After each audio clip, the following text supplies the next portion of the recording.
सानाम गाते को सगुन दाराम एवेंटेक चैनल ते तब तेहेन दो आर मिदटान नावा वीडियो अगू कतेन हेज अकना तो ना जहां ना थंबनेल नेल कतन पे क्लिक अका तो अडी ठीक जगह रे पे हेज अकना तो तेहेन दो ना ओना गे ना बोन डिस्कस होना जे 2024 रे जुदी यूट्यूबर बनाव सनाय पेन खान चेत चेत स्टेप इदी हुई पे तो ओना रे जतो ना डिटेल्स इन ले पे एहब खन पूरा ए टू जेड ने ले पे तो नो वीडियो मुचे धरि नेल ताबन पे तो गाते को जहां को 2024 रे यूट्यूबर बनाव सनाय पे आर बांग पे उहर का आर बांग पे हुदिस का जे इन्हो 2024 रे दो यूट्यूब चैनल इन बनावा तो मेटांग दो बांगा गेल गोटांग पॉइंट ने इन ले पे तो ना अड़ी ध्यान कतेन अंजम ताबन पे नेल ताबन पे नो वीडियो तबे खान दो आपे हो मेटांग सक्सेसफुल यूट्यूबर पे बनाव दाड़िया 2024 रे आर आपया चैनल पूरा रॉकेट लेका ग्रोआ तो होड़ा नेलते आर बांग होड़ जहां को बना ओना नेलते दो आपे हो आलोपे बनावा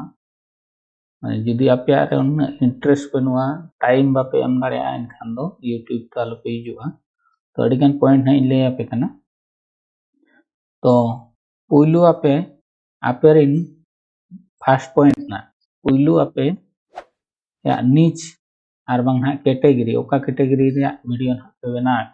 आर आपे रिन ओकोय को ना हुयुग कना को टारगेट ऑडियंस माने ñeñeliye को जो आपे सपोज एंटरटेनमेंट आर बांग कॉमेडी नवा हम मिदटां कैटेगरी आर बांग नीच को मेतागा तो एंटरटेनमेंट रे नितोगा सिचुएशन रे आर बांग तेहेन गापा तिना हड़ को नेलया मार्केट रे आर ओना रे तिना वैल्यू मेना जुदी नवा चेतान रे इन वीडियो इन बेना खान तिना हड़ को नेला तो नवा को मांग पुइलु आपे चिन्हव तापे पे आर ओना लेका गे आपे ओना टॉपिक आर बांग ओना साताम इदी कते मिदटांग वीडियो पे बनाव दाड़िया आर मिदटांग जिनिस आपे ठेन पैशन ताहेन मा नॉलेज ताहेन दो ज्ञान आर मिदटांग पैशन आर बांग ना जहाना हॉबी तापे एनखान दो अडी अलगा पे बुझावा नवा यूट्यूब रे कमी लगिन तो नवा मिदटांग जिनिस पॉइंट हुइना फर्स्ट पे ओना तायम आर मिदटांग पॉइंट हुयुग कना आपे चेत खातिर पे हिजुग कना आर आपे चेत गोल तापे ना एम ना चेत मेना यूट्यूब रे हेज कना आपे चेत एम ये मेना तो आपे जुदी सक्सेसफुल यूट्यूबर बना लगी दिखान चेता आर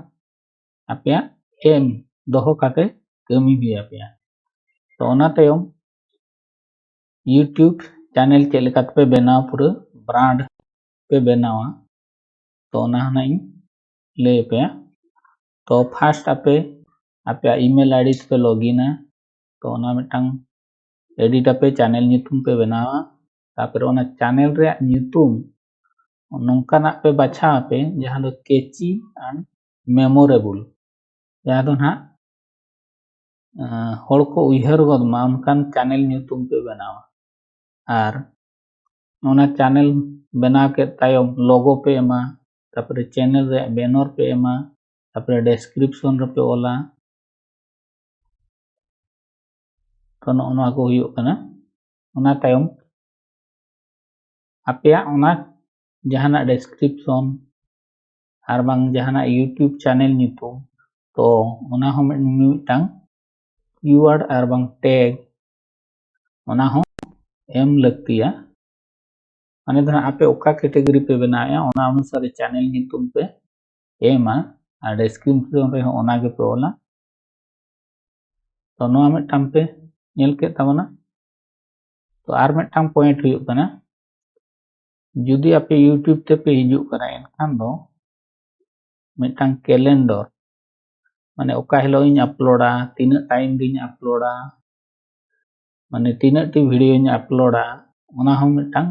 आपे कंसिस्टेंसी हुई आपे माने स्टेबल जुदी निया हफ्ता रे मिदटांग वीडियो पे अड़ा के दोसार हफ्ता रे हो मिदटांग अड़ा हुई आपे जुदी डेली मी मिदटांग आर बांखान डेली बाबा रे नोंका हो अपलोड हुई आपे ओना हो ओका टाइम रे आर ओका बार रे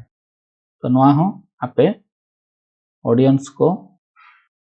माने ñeñeliye को कुली काते नोपे इये दाड़िया आपे जुदी वीडियो को कुसिया मिदटांग आपे रिन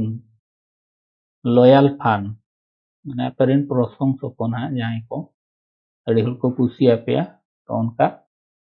हर को इनको कुसिया ये मा उनका लेका आपे बनाव हुआ पे माने आर जहां तीन आको को कमेंट चे ओनारे आपे हो रिप्लाई पे एम तो आर मिटांग पॉइंट हुयो कना ओना दो हुयो कना वीडियो मिटांग आपे स्मार्टफोन 10-12 हजार तेगे पे बनाव दाड़िया तो अड़ीगान high quality camera mobile microphone lighting editing software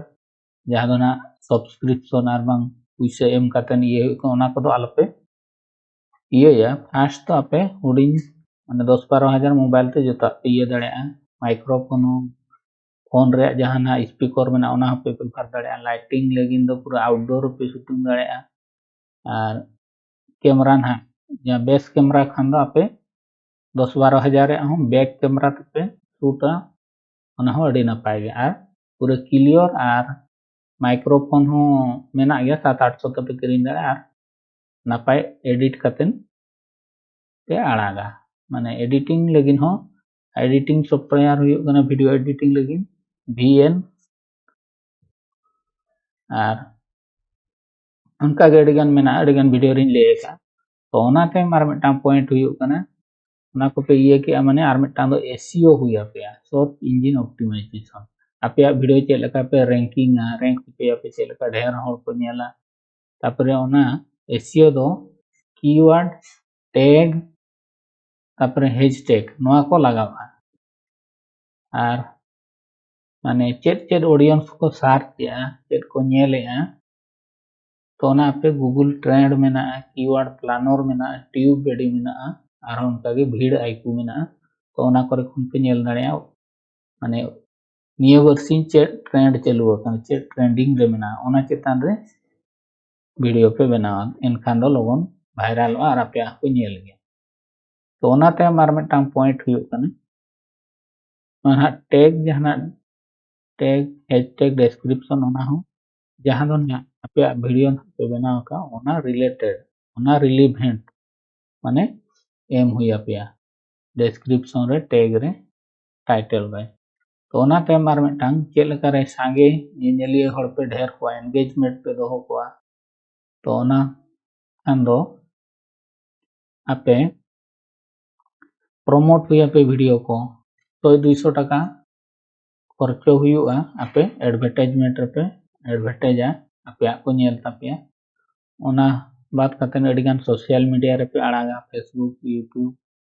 ओना तायम आरो इंस्टाग्राम रे पॉडकास्ट से ईमेल न्यूज़लेटर व्हाट्सएप रे नोआ करे पे आड़ागा इनका आपे तो नेला जहां आपे जहां कैटेगरी रे जहां होना को कुसिया उनको दो को नेल तो आर ऑडियंस को लगिन ते रेस्पोंडिंग कमेंट को पे रेस्पोंडा तापरे कुली को आपे तापरे क्रिएट पोल को पे बनावा क्विज को नोंका अडिगान कम्युनिटी पोस्ट रे नोआ को आड़ा हुया पे दिन हिलो पूरा एंगेजमेंट बनाव लगिन ते खान अपुरन ऑडियंस सला तो ओना ते मार मिटांग तापरे 1000 सब्सक्राइबर 4000 घंटा हुयन खान दो मिद शर्मा रे टाइम दो आपे पे मोनेटाइज दाड़िया बड़ा पे मोनेटाइज कतेन माने एडवर्टाइज सुमुंग पैसा दो बांगा आर हो अडिगान माने हर डाहार मेना उनका ते आपे पैसा इनकम दाड़िया आपे तो ओना दो हुयो कना एफिलिएट मार्केटिंग ना एफिलिएट सेल्स तापरे मार्केंडाइज आर उनका गे स्पॉन्सरशिप मिटांग को ये होचो पे नोआ विषय ते वीडियो बना पे आर एफिलिएट ना मार्केटिंग दो हुयो कना जहाना लिंक डिस्क्रिप्शन करे पे एम का ओना दो जहाना को मेना अमेज़न सेलर आर बांखान उनका गे फ्लिपकार्ट रे किछि प्रोडक्ट आपे जहाना पे किरिंग का आर पे रिव्यू का ओना गे आपे डिस्क्रिप्शन रे लिंक पे मा ओडे खन जदी जहां ओडे क्लिक का आर बांखान दो ओडे खन किरिंगा ओना ते हम पैसा पे नाम तो नोका खाली एडवर्टाइजमेंट सुमुंग दो बांगा अडिगान मेना 900 सब्सक्राइबर और 3000 घंटा वॉच टाइम हुई एनखान गे ओना लगिन दो आपे पे एनाबल दाड़े तो ओनाते मार मिटांग हुयो कना जहां तिना गे यूट्यूब ना पे हिजुआ एनखान दो आपे हो आपे जहां कैटेगरी बांग जहां नीच रे पे कमी कना onkanak ge arho etak hor nyelte ape hon chedok pe noa YouTube re adigan competitive nitok ma chalu akan gya to unku khon napai bes dhara pe benawa enkhan do pe video ko nyela ar mane latest chet na trend chalu akana chet technology odok kana ona ko ar bes thik mane practice lekhan pe ar etak hor chet leka ko benaw ona nyel te hon chet jong pe ar unku chet ko bhul lea to ona ko ye huya pe ar jaha ge ape video पे बनाया मैंने दिन हिलो इनके दो बंग किसी improve ताबन पे इनखान तो और नियल होड़ बेस को बुझेवा तो नो इतरिन लिया पे तीन गान पॉइंट ओना टाइम नितो दो चेत नीच ना 2024 रे चलू कना तो ओना ना मोड़े गोटा गान ना लिया पे ओना नीच ते आपे पे कमी दाड़िया YouTube रे तो देलाबुन लिया पे मिमिट टांगते तो गाते को पुइलू नीच हुयुग कना मेकिंग मनी ऑनलाइन ते चेलका पैसा को इनकम चेलका इनकम गानोआ तो ओना इदी कते आपे मिटांग वीडियो पे बनावा खाली ओनकाना के आपे दो पे बनावा तो ओना मेक मनी ऑनलाइन तो ओना रे अडिगान कैटेगरी हिजुग कना affiliate marketing drop shipping blogging कतेन ई कॉमर्स कतेन और उनका गे आरो अडिगान मेना जहां दो आपे बेनाव कतेन पैसिव इनकम दाड़िया तो नोआ टाइम आर मिटांग नीच हुयुग कना हेल्थ एंड फिटनेस जहां के नितो नेतार मा ओना हेल्थ एंड फिटनेस इदी ते हो आपे वीडियो पे बनावा ओना नीच ओना कैटेगरी तो ओना रे दो हुयुग कना वर्कआउट वीडियो जहां एक्सरसाइज आपे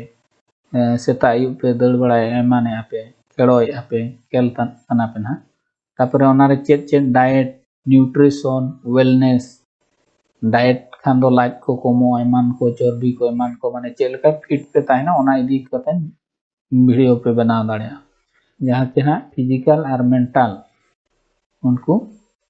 माने मिमिटांग होड़ा रे फिजिकल और मेंटली चेलका प्रोग्रेस रे को ताइना ओना इदी कते हम वीडियो पे बना दाड़िया तो ओना ते मार मिटांग हुयुग कना गेमिंग एंड स्ट्रीमिंग तो नोआ गेमिंग और स्ट्रीमिंग नोआ दो बन रेकमेंड पे ओना लगिन तखन पूरा हाई एंड पीसी लगतिया जहां दो 16 GB RAM अडिगान लक्षे 1.5 लाख टाका उनकाना पीसी और बांग लैपटॉप जहां मेना उनको को लगिन ओना दो तो ओनाते इन दो बन रेकमेंड पे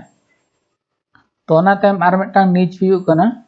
ओना दो हुयुग कना ब्यूटी एंड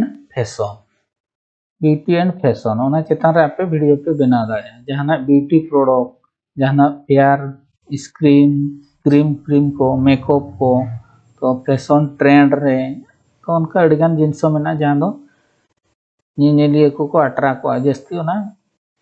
कुड़ी होपन को उनकाना दो नापाया तो जहां तिना मेकअप आइटम को एमान को तो नोआ चेतान ते वीडियो पे बना दा ओना थायम आर मिटांग नीच ले पे ओना हुयुग कना नोआ दो एजुकेशन एंड लर्निंग तो नोना हो अडिगान अडी लेकान टॉपिक्स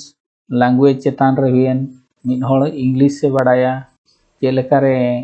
सांताल होड़ इंग्लिश से चेद आको ओना विषय तैयार मखान दो माने हिंदी होड़ हो इंग्लिश सांताली चेद दाड़िया को साइंस को हिस्ट्री को मैथ को एमान को नोकाना हो पे ये दाड़िया वीडियो पे बनाना तो आशा इन नोआ वीडियो पे कुसिया जुदि पे कुसिया एनखान दो लाइक ताबन पे शेयर ताबन पे